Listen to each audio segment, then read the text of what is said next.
Ya. Bismillahirrahmanirrahim. Assalamualaikum warahmatullahi wabarakatuh. Waalaikumsalam warahmatullahi wabarakatuh. Alhamdulillah. Alhamdulillahirabbil alamin wa bihi nasta'in ala umuri dunya waddin wa ala alihi wa sahbihi ajma'in. Amma ba'du. Allahumma shalli wa sallim ala sayyidina Muhammadin wa ala ali sayyidina Muhammad.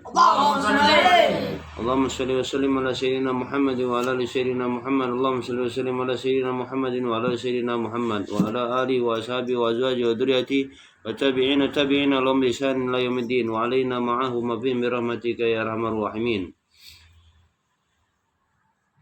Baru dengar ya? Hah? Jadi kita ambil bab tentang riya. Riya itu apa? Kepengen dinilai wong. Kepengen dinilai wong. Dalam agama itu namanya penyakit hati. Penyakit hati itu banyak. Riya, ujub, sombong, ya. Hasud, iri, dengki, ya, merasa diri lebih baik, hasad, adu domba, mengadu domba, namimah namanya, riba, ngomongi wong, itu penyakit hati kalau, penyakit hati. Nah ini yang kita bahas tentang bab riya. Tentang riya itu kepengen dinilai oleh wong lain, kepengen ditengok oleh wong lain. Maksudnya itu apa yang kita buat dalam hal kebaikan, dalam hal ketaatan, dalam hal ibadah, kepengen ditengok oleh wong. Ngapa? Supaya ada nilai di mata manusia. Benar? Kira-kira ada tak wong riya tuh minta nilai sama batang, sama dinding, coba ngomong ke dinding.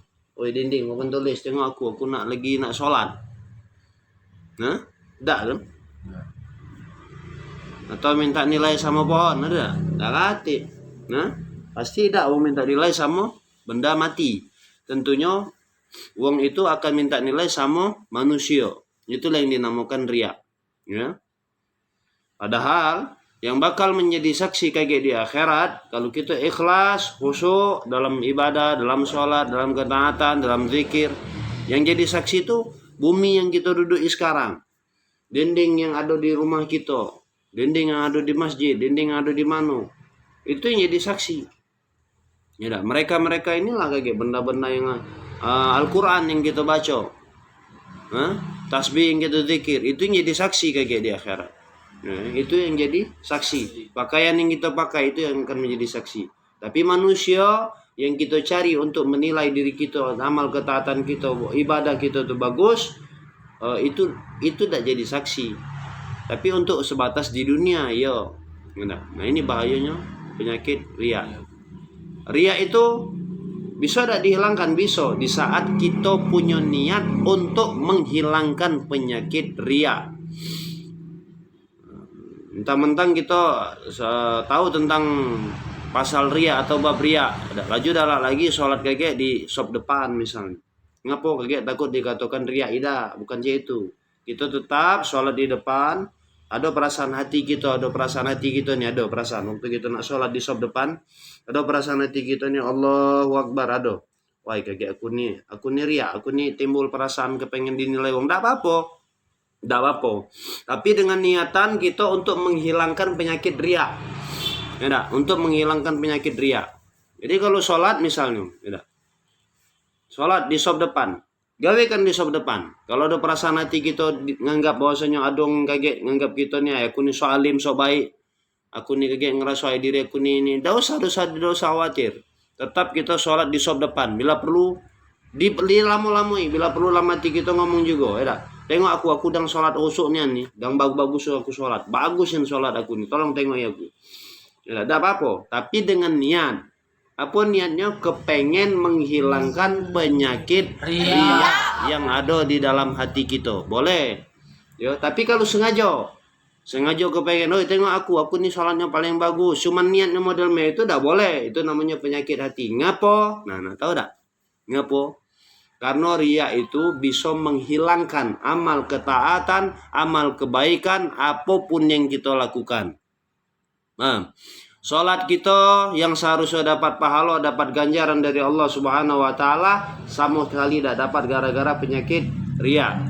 Zikir kita, sedekah kita, zakat kita, infak kita, pengorbanan kita terhadap agama Allah. Misalnya kita kasih duit, nyumbang untuk masjid, nyumbang untuk majelis, nyumbang untuk panti asuhan. Kalau niatannya riya, sengaja dibuat riya, pahalanya sama sekali tidak didapat. Apakah sedekahnya tidak diterima? Diterima oleh Allah. Allah terima, tetap terima. Tapi pahala tidak Allah kasih. Itu maksudnya. Makanya riya itu penyakit. Ya, tapi kalau sudah hilang penyakit riya enak. Itu riya kalau sudah hilang sudah enak. Jadi amal ketaatan itu kita lakukan tidak butuh dinilai manusia lagi kalau penyakit riya sudah dekati. Tapi yang kita harapkan adalah ridho Allah Subhanahu wa taala. Riya tuh kalau depan rame semangat. Tapi kalau lagi dewean tidak semangat. Contoh. Kita sholat sunnah 2 rakaat di masjid. Ada yang nengok 2 rakaat. Itu khusyuk nampaknya. Cak khusyuknya. Allahu Akbar, nampaknya khusyuk. Karena apa? Karena ada yang nengok. Tapi kalau coba di rumah, dewean, dakati yang nengok. Salat tahajud misal 2 rakaat. Berat dong ngawikannya, ngapa? Karena dakati yang nengok. Siapa yang nengok? Allah Subhanahu wa taala. Cuman Allah yang nengok. Nah, jadi kalau kamu nak ngukur, tolak ukur hati kamu tuh ada perasaan riya apa tidak dalam ibadah, dalam ketaatan sama Allah Subhanahu wa taala, tengok pas kamu lagi dewean.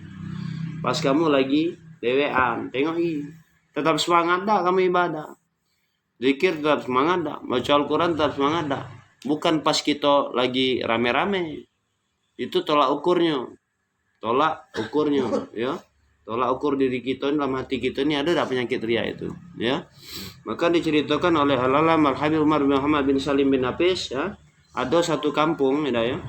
Beliau bercerita tentang hadis Rasulullah bahwasanya ada kampung itu di mana di kampung itu ada satu orang yang khusus membangunkan kampung itu, setiap rumah diketok pintu supaya bangun untuk sholat malam, untuk sholat tahajud. Jadi ada uang khusus untuk bangunkannya.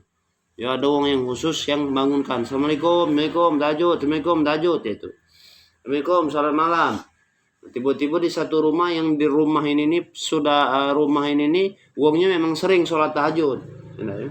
Tapi ada yang datang yang ngetok pintu untuk bangunin sholat tadi, ya. Dia baca surah Toha dengan khusyuk, dengan maknanya dia paham, dengan dia meresapi bacaan dia, ya. Pas ada ngetok pintu tadi, ya. Dia baca dengan kerasnya, dengan lantangnya, dengan lantang dan kerasnya.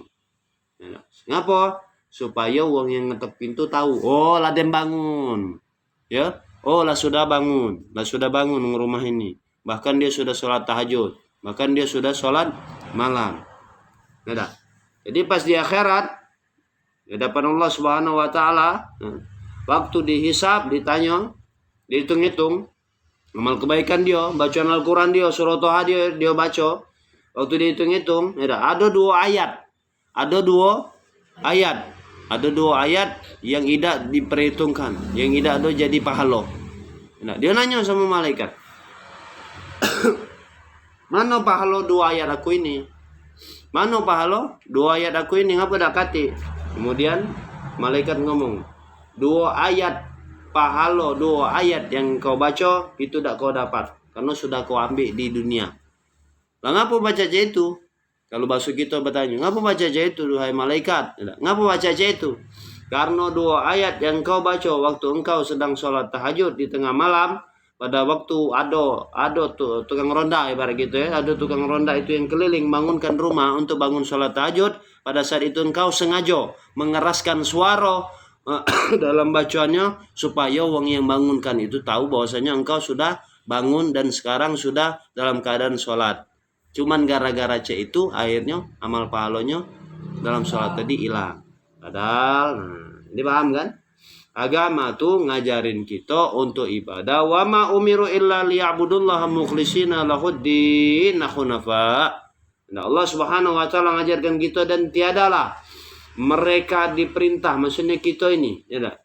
Dan tidaklah kita ini diperintah kecuali untuk nyembah Allah, ya, supaya kita ini nyembah Allah dengan memurnikan ketaatan kepadanya dan menjalankan agama dengan lurus. Maksudnya kita ibadah itu, kita sholat, kita zikir, kita baca Quran, berharaplah semata-mata untuk nyari ridho Allah, supaya Allah senang, supaya Allah ridho. Ya, bukan nyari ridho manusia. Paham tuh? Bukan nyari ridho manusia, tapi nyari ridho Allah Subhanahu wa taala.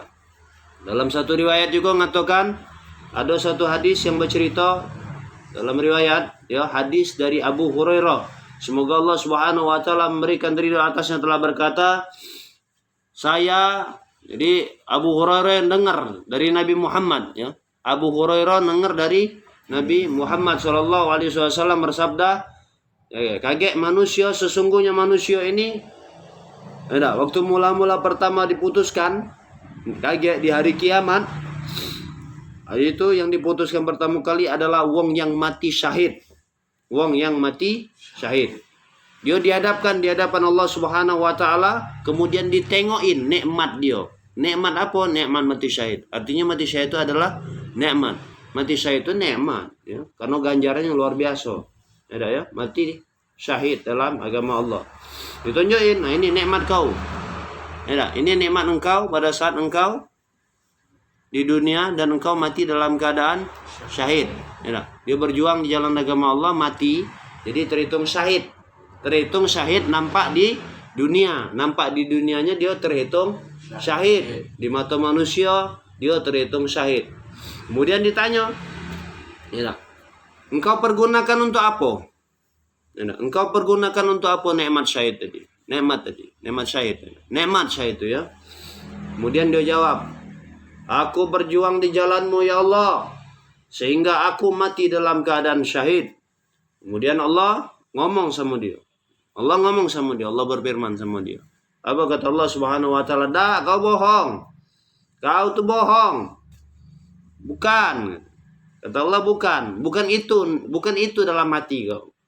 Ya, bukan karena engkau itu berjuang untuk di jalan Allah Subhanahu wa taala sehingga mati syahid tadi. Bukan, kata Allah Subhanahu wa taala.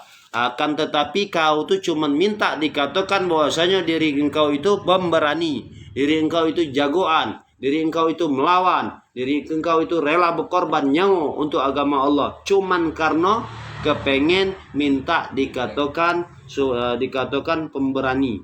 Nah, ya sudah kata Allah. Ya, karena niat kau itu di dunia kemarin, sekarang diakui oleh Allah Subhanahu wa taala dan wong itu ngakui. Kan dia bisa bohong gitu di hadapan Allah. Ya, wong itu ngakui, akhirnya wong itu nyuruh malaikat untuk nyeret sampai akhirnya dia dilemparkan ke dalam api neraka. Artinya pahala syahidnya hilang, tak ada sama sekali, ya. Kemudian orang yang kedua yang diceritakan dalam hadis ini tidak sama. Ada wong yang belajar ngajar Al-Quran, senang dia baca Al-Quran, ya. Dia ini belajar ngajar dan dia senang baca Al-Quran. Kalau ibarat kita nih, ada yang senang ngapal Quran, senang baca Quran, senang belajar tajwid, senang belajar ilmu agama, ibaratnya itu, ya. Dia senang belajar tafsir, dia senang, tapi tujuannya beda. Kemudian orang ini juga dihadapkan oleh Allah Subhanahu wa taala dan ditengokkan nikmatnya. Nikmat dia jadi penghafal Al-Quran, nikmat dia bisa baca Al-Quran, nikmat dia bisa belajar ilmu Al-Quran, nikmat dia bisa belajar, ya, nikmat dia bisa belajar. Ditunjukkan sama dia. Nah, ini nikmat kau waktu kau di dunia. Ya. Kemudian ditanya, engkau pergunakan untuk apa nikmat yang aku berikan itu pada engkau? Kemudian dijawab, yang ahli Al-Quran tadi, yang dia paham baca Al-Quran, yang dia qori, ya, yang dia bacaannya bagus, yang dia hafal Al-Quran, yang dia tahfiz Al-Quran, ya, yang dia paham dengan Al-Quran, yang dia belajar juga ilmu tafsir Al-Quran. Nah, orang ini jawab, ya Allah, aku pergunakan belajar dan mengajar Al-Quran itu, serta saya suka membaca Al-Quran hanya semata-mata untuk Engkau ya Allah, hanya semata-mata untuk Engkau. Maksudnya dia tuh cuman semata-mata baca Quran nak ngarap ridha Allah, belajar Al-Quran nak ngarap ridha Allah, dia ngajar Al-Quran dia juga nak ngarap ridha Allah, dia ngapal Quran dia nak ngarap ridha Allah, dia belajar ilmu Al-Quran dia nak ngarap ridha Allah, dia belajar tafsir Al-Quran dia nak ngarap ridha Allah Subhanahu wa taala. Kemudian Allah ngomong, "Dak, kau bohong." Bukan itu niat engkau berbohong. Kan tidak bisa bohong gitu di hadapan Allah kaget. Tidak, engkau bohong, kata Allah Subhanahu wa taala. Engkau itu belajar Al-Quran, baca Al-Quran, pandai baca Al-Quran, lihai, engkau senang dengan baca Al-Quran, engkau ngapal Al-Quran, engkau belajar tafsir Al-Quran, engkau belajar ilmu Al-Quran, supaya engkau dikatakan bahwasanya engkau adalah seorang qori. Akhirnya wong ini tadi diambil, diperintahkan oleh Allah untuk membawa dia ini, diseret, dia masukkan ke dalam neraka. Ini yang wong yang kedua. Kemudian orang yang ketiga, ya, dalam hadis ini dalam hadis ini diceritakan bahwasanya orang yang ketiga, wong ini dilapangkan rezekinya oleh Allah Subhanahu wa taala. Jadi rezekinya banyak. Ya, usahanya lancar, duitnya banyak, gaweannya banyak, rezekinya macam-macam datang dari mana-mana, rezeki dia ini banyak. Artinya dia dilapangkan oleh Allah semasa hidupnya di dunia rezekinya, ya. Kemudian dia dikaruniakan sebuah kekayaan di mana waktu itu dia dihadapkan juga di hadapan Allah. Artinya itu nikmat dia di masa dunia. Dia punya rezeki yang banyak, dia punya harta yang banyak, dihadapkan oleh Allah Subhanahu wa taala, dia dihadapkan depan Allah, ditunjukkan dia punya nikmat dulu di dunia. Nah, ini nikmat engkau di semasa di dunia, engkau dilapangkan rezeki di dunia dan engkau sering bersedekah. Kemudian dia ditanya, untuk apa nikmat yang aku berikan dulu semasa engkau di dunia, engkau pergunakan? Kemudian dia jawab, ya Allah, ya, aku gunakan itu semuanya, aku jadikan supaya aku senang. Aku senang bantu wong, aku senang dengan sedekah, aku senang dengan zakat, aku senang. Karena sebab harta yang kau berikan sama aku, nikmat tadi, akhirnya aku jadikan itu sebagai nikmat yang terbesar. Aku senang dengan infak, aku senang dengan zakat, aku senang dengan sedekah, aku senang dengan bantu wong, aku senang dengan nolong wong, karena kelapangan rezeki yang diberikan oleh Allah, yang diberikan oleh Allah Subhanahu wa taala sama dia tadi. Apa kata Allah? Dak, engkau bohong. Engkau bohong, bukan itu yang ada dalam diri engkau. Dijawab oleh Allah Subhanahu wa taala, engkau hanya kepengen dikatakan bahwasanya engkau adalah orang yang pemurah, orang yang dermawan, orang yang senang gemar bersedekah, orang yang gemar dengan zakat, orang yang gemar dengan infak. Kemudian wong ini diperintahkan oleh Allah Subhanahu wa taala sama malaikat supaya nyeret wong yang ini tadi untuk masuk juga ke dalam neraka. Paham? Paham dari cerita ini yang diceritakan oleh Nabi Muhammad, ya? Artinya bahaya dak penyakit ria? Bahaya dak penyakit ria? Bahaya. Cuman harus kita hilangkan dalam hati. Ya dak? Sayang kan? Ada penyakit ria bisa menyebabkan diri kita hilang amal kebaikan, hilang amal ketaatan, hilang, ya, hilang. Apalagi di dalam hati kita itu tidak ada sama sekali untuk menghilangkan penyakit ria. Paham tuh? Nah, kemudian ada lagi satu dalil, ya, satu hadis yang nyatakan Allah Subhanahu wa taala itu tidak marah. Ya, kita nak sholat, tujuannya apa? Kita nak zikir, tujuannya apa? Kita nak bantu masjid, tujuannya apa? Kita nak bantu anak yatim, tujuannya apa? Kita nak bantu amal kebaikan, bantu apa beda? Tujuannya apa? Kepengen diperdengarkan sama manusia, boleh, Allah perdengarkan. Allah langsung perdengarkan sehingga sampai ke telinga-telinga manusia bahwasanya kita sudah berbuat amal kebaikan, ya. Kita sudah berbuat amal kebaikan, atau kepengen diperlihatkan, maksudnya supaya manusia ini nengok kita tuh banyak berbuat baik, kita banyak berbuat amal ketaatan. Allah tengok kan di mata manusia, ya. Itu sudah janji Allah yang disampaikan oleh Rasulullah, wa anjundu bibni Abdullah bin Sufyan radhiyallahu anhu qala Nabi sallallahu alaihi wasallam man samma ya man samma samma'ahu Allah bi ya barang siapa yang kepengen supaya amal kebaikan itu didengar oleh wong, supaya sampai ke telinga wong, maka kata Allah akan ku buat manusia itu supaya dengar, supaya tahu tentang diri dia. Ya. Kemudian yang kedua, waman yura'illahu bi. Barang siapa yang amal ketaatannya itu kepengen dilihat oleh orang, maka aku akan membuat amal ketaatannya, amal kebaikannya itu bakal dilihat dan sampai ke mata-mata manusia. Berarti boleh kan? Boleh, cuman yang dia dapat batas itulah. Artinya yang dia dapat cuman di mata manusia. Di mata Allah dapat tak? Aim tuh. Jadi sia-sia ya.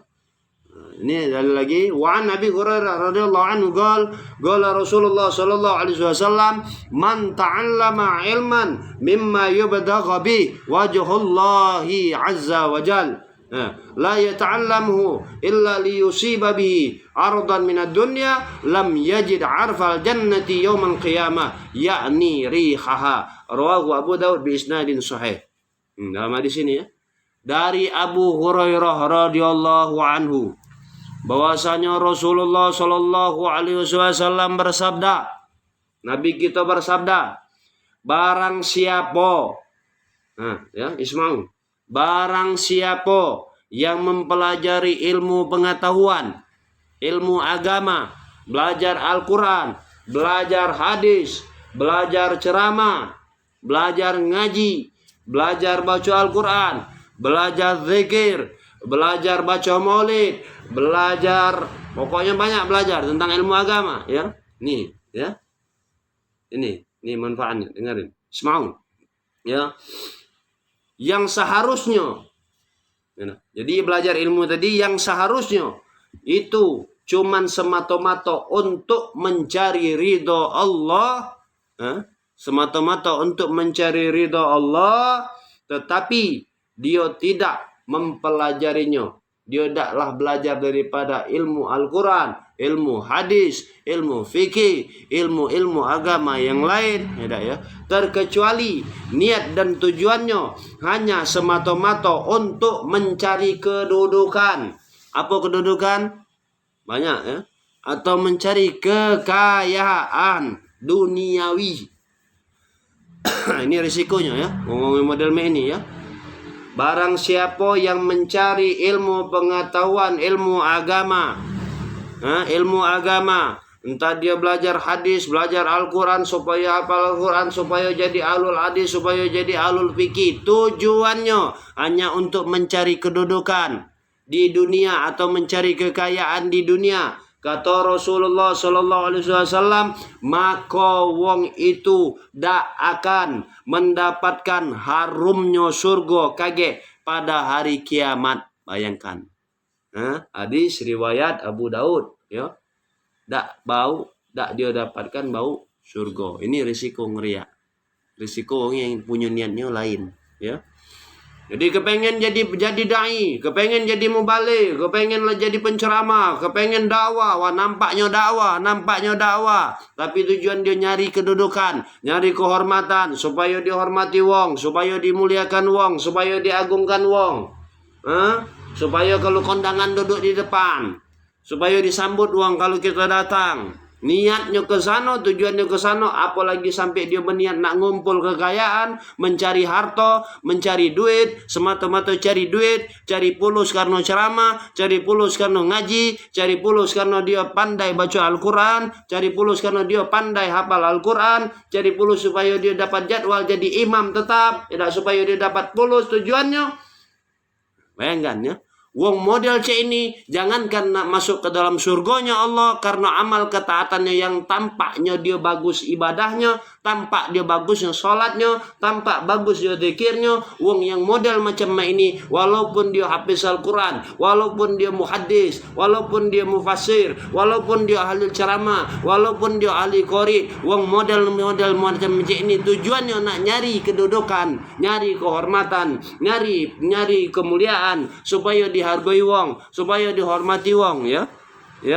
Sama sikok lagi dia nak nyari kekayaan, dia cari fulus, dia cari duit, dia cari penghidupan dari ilmu agama yang dia pelajari tadi. Wong yang model C ini, jangankan dia nak masuk surga, nyium bau surga, nyium bau surgonya be. Ya, nyium bau surgonya Allah baik, tak bakal dia dapatkan, apalagi dia nak masuk ke dalam surgonya Allah Subhanahu wa taala. Ya. Paham tuh? Nah, jadi usahakan kita hilangkan penyakit riya. Kalaupun ada dalam hati kita penyakit riya, kita terus berusaha untuk menghilangkan penyakit riya. Paham tuh? Nah, mudah-mudahan kita galo-galo ini tergolong bagian orang-orang yang ikhlas di dalam ketaatan sama Allah Subhanahu wa taala. Semata-mata kita tuh kalau ibadah, kalau zikir, kalau sholat ke masjid, bantu masjid, ibadah di masjid. Kita nyumbang masjid, nyumbang anak yatim, bantu majelis, kasih dana untuk majelis, semata-mata kita berharap ridha Allah. Yang kaget balasannya Allah kasih di akhirat. Bukan kita berharap balasannya dikasih oleh Allah di dunia, dipuji wong, dihormati wong, ditengok wong, didengar wong, ya. Paham tom? Tapi kaget kita, harapan kita bahagia untuk yang kekal abadi, yang selama-lamanya kita tak lagi balik ke dalam dunia. Apa? Kebahagiaan akhirat, ya, di surganya Allah Subhanahu wa taala, dan jumpa dengan nabi kita Nabi Muhammad sallallahu alaihi wasallam. Ini yang baca Abi sampaikan, lebih dan kurang mohon maaf pada Allah Subhanahu wa taala.